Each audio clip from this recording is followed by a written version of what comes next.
As Professor Popov will present on the topic, was the recent recession of 2008-9 special, and why transition economies did worse than others? Professor Popov, the floor is yours for 10 minutes.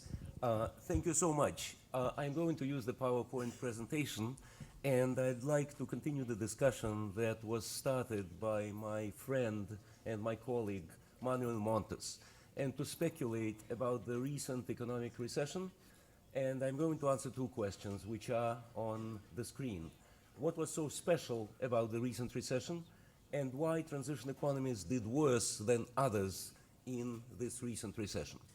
Now, my slides are in English, but my native language is Russian, and I guess most of the people in the audience speak Russian, so it would be only natural if I'll speak Russian and we have the simultaneous translation. After this introduction, let me please switch to Russian.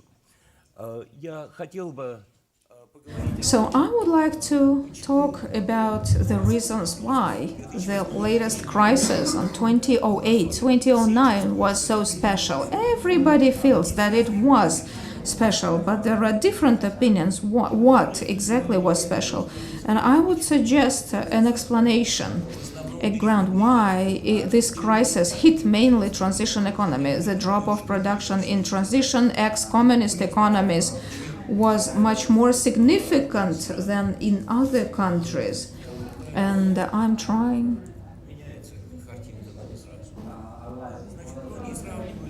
Many compare this crisis to the Great Depression.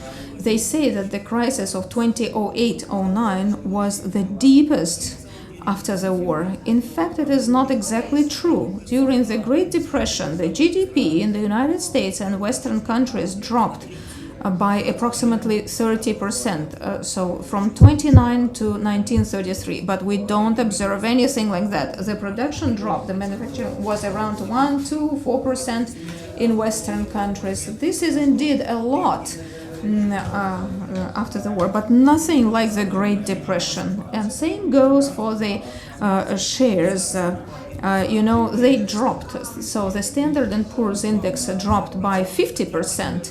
But we used to observe such drops in 72, 74, in 2002. The shares was dropping by almost 50%. So let me show you the logarithm scale for the shares, and we see for the securities, and we see that in 2002 they dropped approximately at a comparable rate, so slightly over 50%. In 73, 75 we observed similar decline, though it doesn't look here as a 50%, but in fact it is 50% because it is not plain numbers. So looking at the production volatility, production volume, we see GDP per capita, the growth rate of GDP in the United States, red line, and globally, blue line.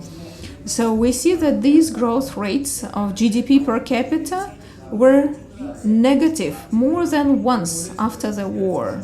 So this number starts in the 1960s. Yes, GDP declined globally by 3% and the United States by 4% in 2008, 9.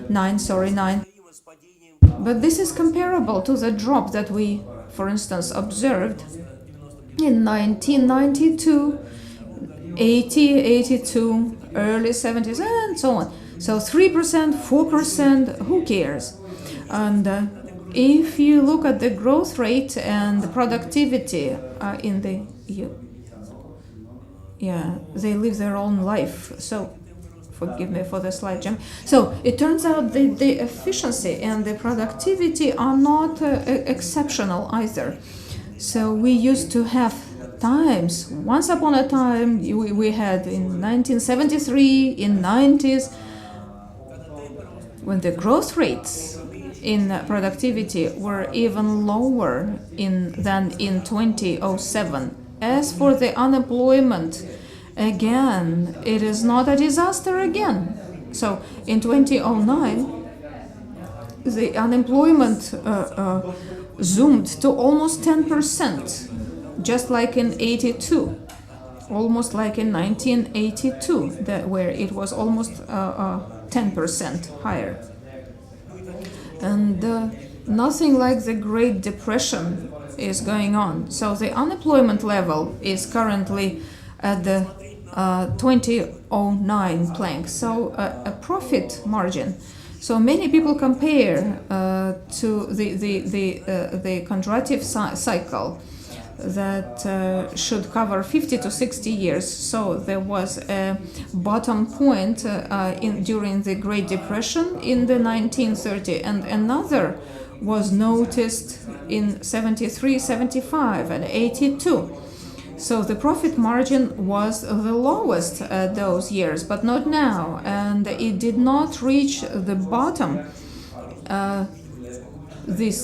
currently. So the rumors about the soonest death of capitalism are highly exaggerated. Looking at the share of the richest population in total revenue, so this is the richest households and their share, so 5%, 1%, 0.5% share, so they approximately have similar dynamics. This dynamics is observed since the end of 19th century. So inequality after the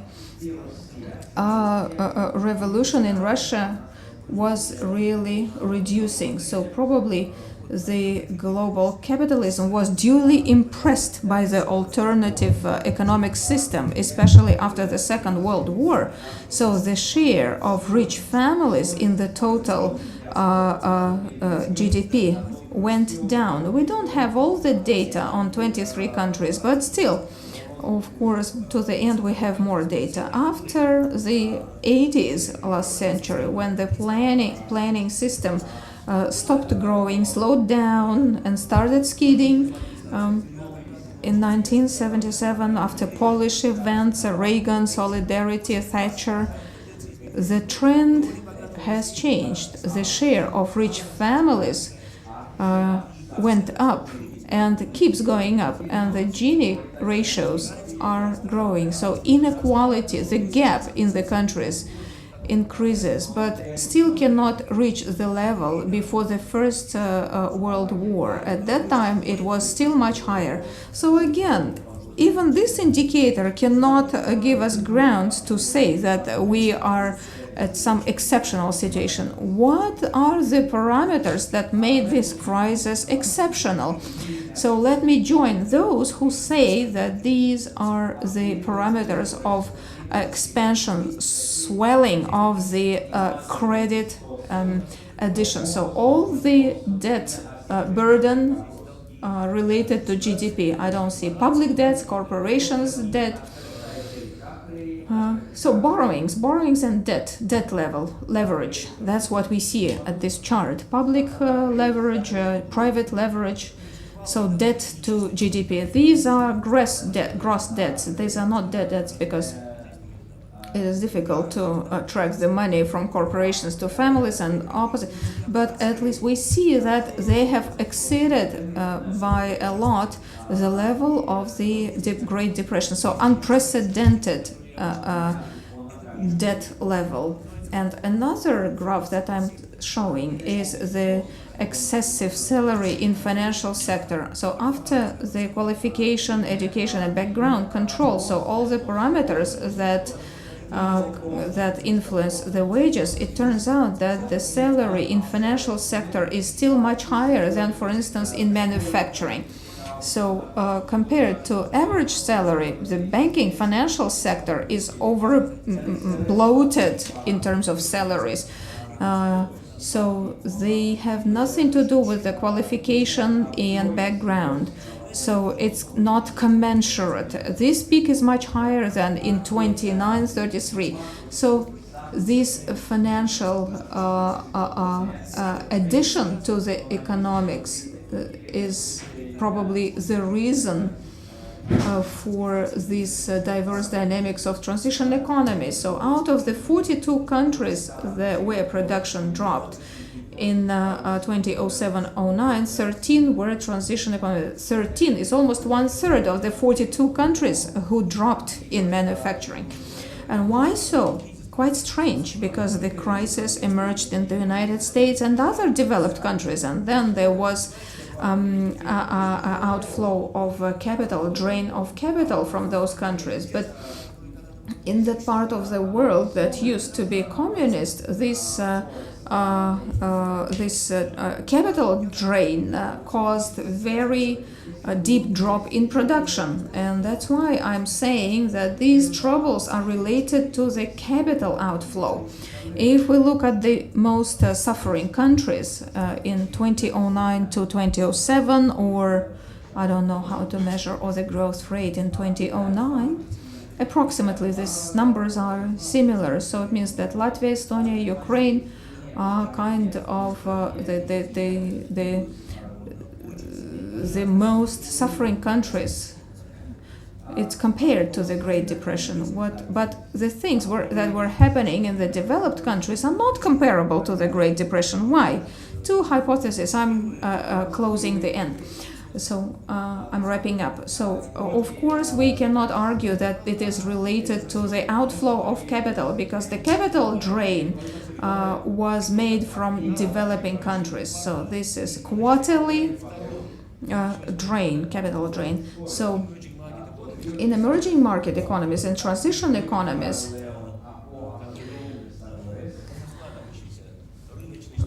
with the only emerging, there's a joke that emerging market,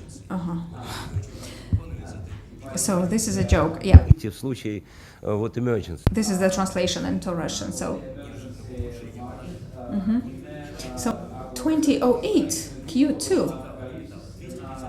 was seeing inflow of capital, but in 2008 Q4 there was outflow. So it used to be plus 250 and became minus 200, and especially strongly we saw it in the countries with the communistic past. So we see the capital outflow compared to 2009 to 2008 in GDP percent drop of production, a very high drop of capital, outflow of capital. And I have a paper that explains this dependency. What else can I say about the production dwindling, production shrinking in transition countries? Of course, it depends both on the capital outflow and the policy of the countries. Policy might have been very different. So to wrap up, let me just refer you to my article that's called Devaluate or Not Devaluate. So how the Eastern European countries survived through the capital outflow during the crisis 2008. So virtually I was writing about Greece, but at that time Greece was not there yet. But the Greek events really match this chart, the general trend. If a country suffers capital drain, if you allow it, if you do not devaluate the currency, just like Baltic countries did, because they can do it, you support the currency rate and you have this currency management mode, you forbid the central bank to invest into state bonds. So the money mass equals the currency reserve. The reserves go up, the monetary mass goes up. So they started dropping because there was outflow of the money, but the mass goes down and the trends are negative. If it happens and you do not devaluate your currency, then you take the blow on your salaries and wages, and the wages drops when you just lay off the people. This is a domestic devaluation, which is much more painful, and there is an easy way to handle the shock, devaluate the currency. So roughly speaking, devaluation of the currency reduces consumption, but lets you keep the production level. It's only just reduction of production and laying off the people. That's exactly what's happening in Greece. So you're saving in Greece. You're saving Greece such that sort of stay in Eurozone. So the internal devaluation and the salary should go down, and the unemployment goes up. But it does not. So it does not follow that in all cases, in all scenarios, devaluation is better. and that the floating currency rates are better. So there's fixed currency rates. So because there are papers that show that increasing the trade from getting from one salary to another, so it's much better than just reducing all the customs duties. And so the trading is related to that. And so this is the issue, is quite convoluted, to devaluate or not to devaluate. So there are short-term wins and there are long-term losses. So, but when there is when the capital leaves the country, and so when the country faces the reduction of prices for the main exporting goods, then it's much better just to survive through devaluation, short-term devaluation, to support the local production. So let me stop at this point, and I will refer you to this work, how East European countries manage the outflow of capital 97-98. Let me refer you to this work. Thank you.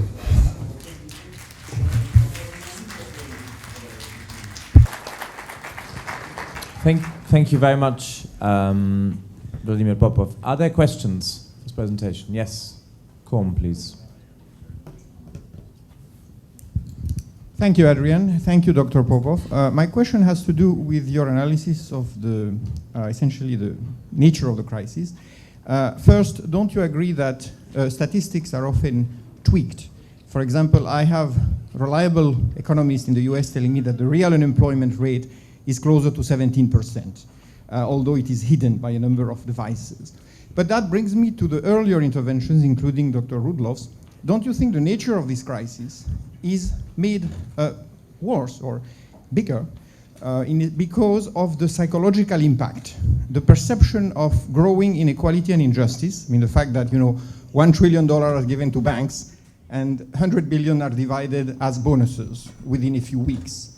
So don't you think that perception, which didn't exist, which has been made clear by films such as, The Shock Doctrine by Noemi Klein or Inside Job, don't you think that is what has made this crisis revolutionary? And here, referring to what Dr. Rudloff said, I see his predicament, which is a bit like, before the Bolshevik Revolution, the Tsarist regime trying to say, but we are trying to carry out reforms and we are not so bad. When you get to a point of public cynicism and dissatisfaction, you can say all you want to defend the system, but eventually you're overthrown, even if you claim there is no conspiracy. Thank you. Let me take the second question by Piotr Dudkiewicz now, and then Dr. Popov can respond to both. Thank you, Vladimir. Мой вопрос на русском, если это возможно. So then the outflow of capital that you spoke about, it's not fair and it's not right. Because there are some calibrating points that we need to bring into point. I mean, we need to show, you showed Estonia, Latvia, Lithuania, Ukraine, so you spoke about those countries. But it would be interesting if you spoke about countries of Czech Republic, Poland, and Bulgaria, and Romania. So the paradigm, so your hypothesis doesn't apply. Because for the outflow of capital, we need to have an open banking system. Only then it's possible. And then the banks should be international banks. Exactly what happened in Latvia, Estonia, and Lithuania. So where there was no foreign banks, like in Czech Republic, Poland, and Bulgaria, so there were no foreign banks. So the crisis evolved completely differently. So Poland did not. There was no crisis it was plus 1% of growth of GDP growth because the banks were not foreign. And they did not allow the outflow of the capital. The second point that we did jointly, Professor Kozelak, on the basis of 19 countries that were researched. So the irony is that where there were So the government institutes, weak institutions allowed the flight of capital, but strong institutions, government institutions, prevented the outflow of capital. That's one point that I would like to make. Then the market, the third correcting factor.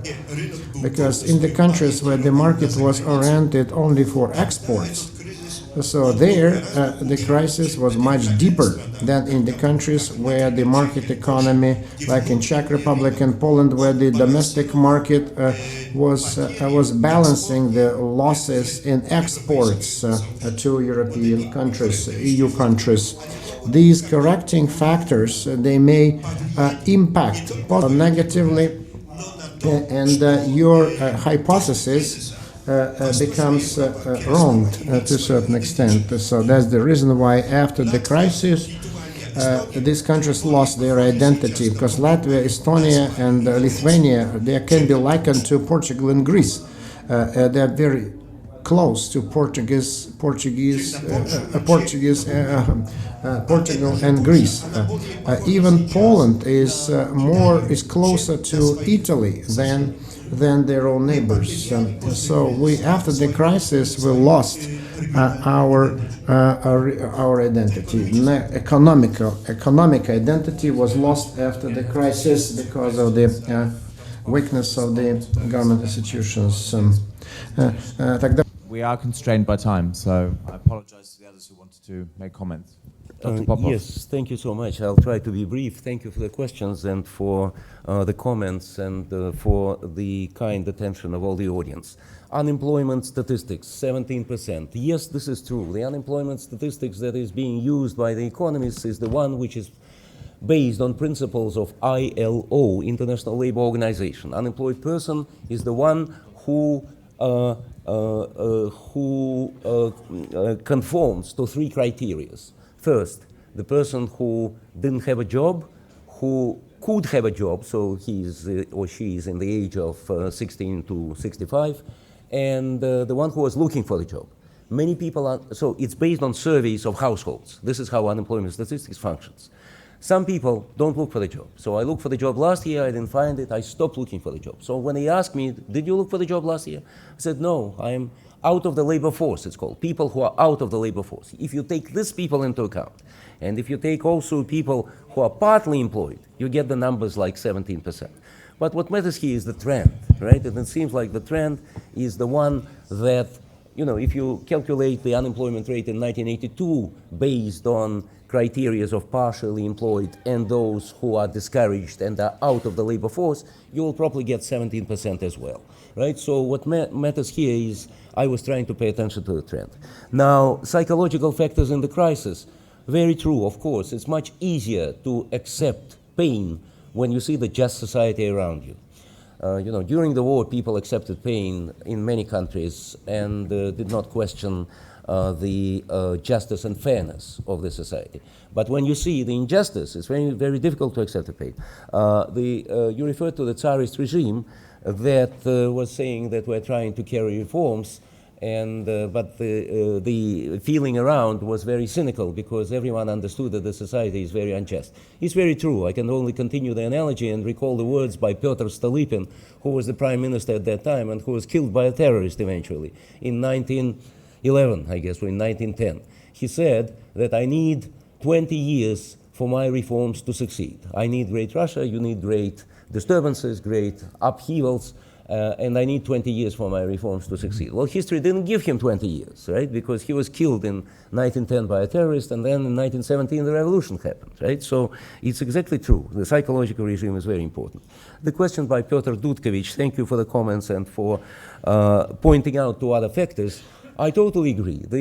It's just that it's impossible to say about everything, and in my article I take only one factor into account. I wouldn't even show the numbers for Czech Republic, Hungary, and the outflow of capital in Bulgaria, but they were on the chart, but they are difficult to see anyway because all the points are together.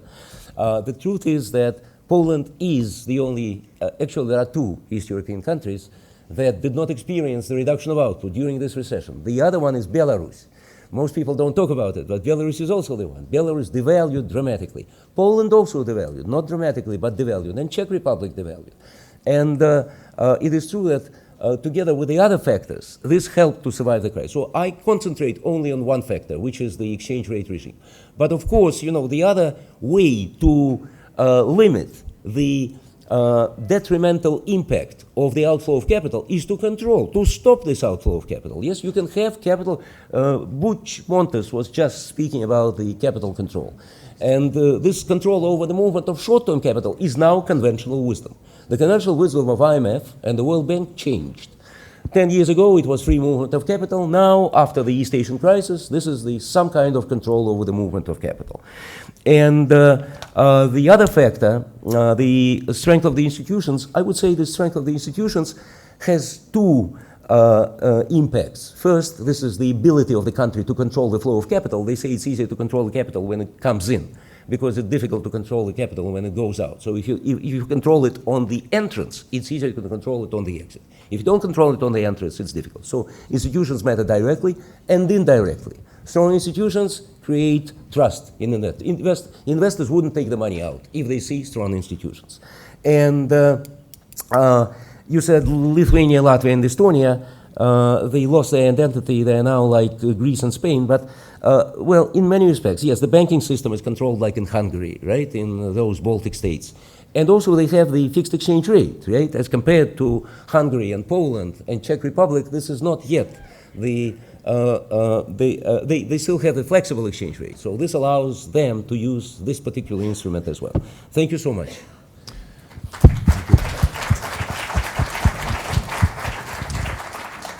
Thank you very much, Dr. Popov. It is true that we